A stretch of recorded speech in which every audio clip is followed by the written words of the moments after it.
Assalamualaikum warahmatullahi wabarakatuh.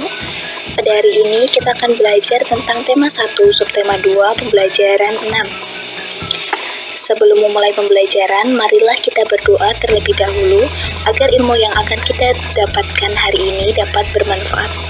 Berdoa dimulai. Selesai. Apakah sudah siap? Baik, mari kita mulai.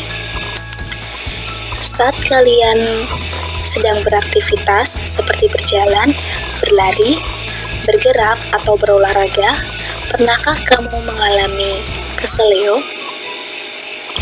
Keseleo merupakan gangguan atau cedera yang terjadi pada otot. Hal tersebut dapat terjadi karena adanya gerakan dadakan, kekurangsiapan otot untuk melakukan suatu gerakan, juga karena adanya paksaan gerakan pada otot. Oleh karena itu, untuk memperkecil kemungkinan terjadinya cedera, sebelum melakukan permainan sepak bola dan olahraga lainnya, harus menguasai teknik-tekniknya terlebih dahulu. Selain itu, kita harus melakukan pemanasan agar tulang dan otot-otot kita dalam keadaan siap. Kelainan pada otot manusia. Sama halnya dengan bagian tubuh lain, otot juga dapat terserang penyakit dan mengalami kelainan yang dinamakan miopati. Miopati merupakan kelainan serabut otot yang menyebabkan kelemahan otot sehingga tidak dapat berfungsi dengan semestinya. Kemudian, jenis-jenis kelainan pada otot. Yang pertama, kekakuan serta kram biasa pada otot. Ini adalah masalah umum pada otot yang dapat terjadi sehari-hari. Yang kedua, miopati kongenital, kelainan bawaan yang ditandai dengan perkembangan kemampuan motorik yang terlambat, serta kelainan pada wajah dan otot rangka. Kondisi ini dapat dikenali sejak baru lahir. Yang ketiga, dermatomiositis, kelainan otot berupa radang berupa kelemahan otot dan ruam pada kulit. Yang keempat, distrofi sistem otot, memiliki ciri-ciri kelemahan progresif pada otot yang terkena kelainan. Ada kalanya distrofi otot terlihat sejak baru dilahirkan. Yang kelima, miopati mitokondria, disebabkan oleh kelainan genetik pada mitokondria, struktur seluler yang mengendalikan energi. Yang keenam, penyakit kelainan penyimpanan glikogen pada otot. Kelainan yang disebabkan oleh terjadinya mutasi pada gen yang mengontrol enzim untuk memutasi glikogen dan glukosa atau gula darah. Untuk selengkapnya dapat dilihat pada modul halaman 73. Kemudian, cara merawat kesehatan otot manusia. Yang pertama, menghindari gerakan yang membebani kerja otot secara berlebihan. Agar terhindar dari gangguan otot atau cedera pada otot, maka kita harus menghindari dari kegiatan atau gerakan yang dipaksakan, gerakan tiba-tiba, dan kegiatan-kegiatan yang terlalu membebani kerja otot. Yang kedua, melakukan peregangan.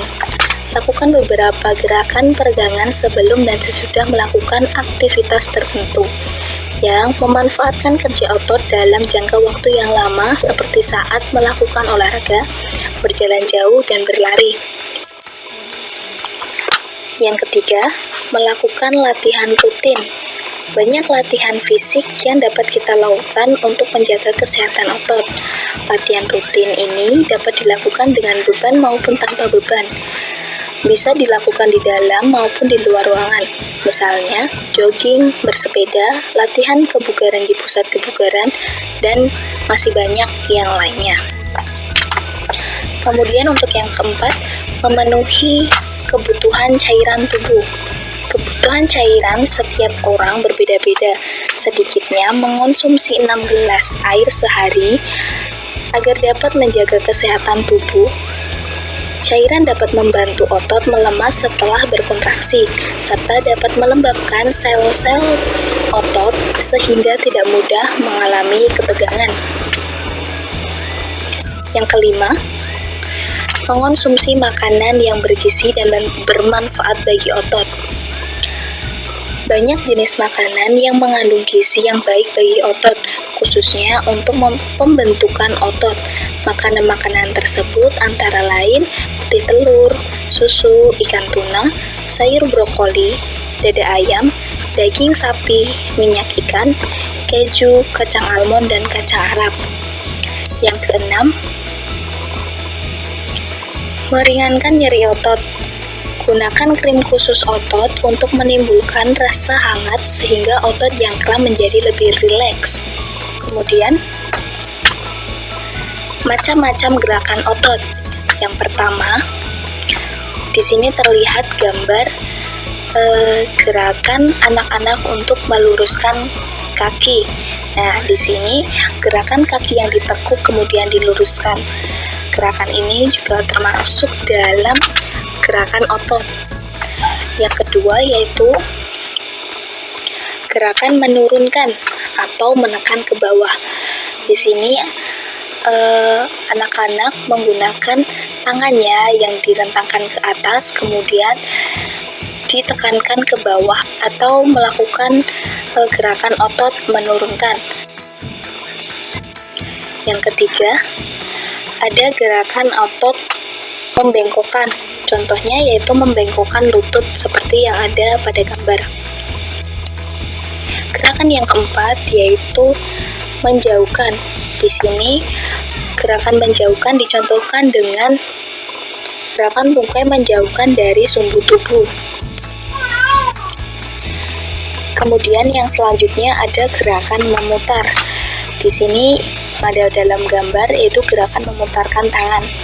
Kemudian yang keenam ada gerakan mendekatkan, yaitu mendekatkan badan dengan kaki. Nah, mungkin itu saja yang dapat saya sampaikan untuk pembelajaran hari ini. Sampai jumpa di pertemuan berikutnya. Terima kasih. Salam sehat dan juga jangan lupa untuk mengkonsumsi makanan yang bergizi dan tetap patuhi protokol pemerintah. Billahi taufik wal hidayah. Wassalamualaikum warahmatullahi wabarakatuh.